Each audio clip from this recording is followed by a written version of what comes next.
Alam nyo guys, gusto ko lang i-share sa inyo na nakakataba ng puso na kahit papano ay nagiging effective ako para sa inyo. Sa totoo lang guys, kukunti lang talaga yung nanonood sa akin. Yung magkaroon lang ako ng 200 views tsaka 10 hearts, masayang masaya na ako no? Obvious naman na small TikToker lang ako. Hindi katulad ng ibang influencer dyan ng mga sikat kung makabenta ay sobrang dami. Pero ako guys, kahit ganyan lang yan no? Ang saya-saya, promise. Kahit ganyan lang guys. Feeling ko hindi ako napanghihinaan ng loob.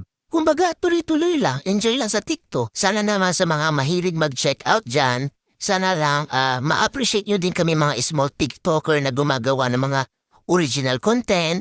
Hayaan nyo na yung mga influencer, mayayaman na yun. Yung tipong sila naka-iPhone 14, yung mga video camera nila, gaganda. Tapos ako naka-Realme, ang labo pa. Support nyo naman ako guys as a small TikToker dito na gumagawa ng original content. Sana ma-appreciate niyo po ang mga video ko. Salamat!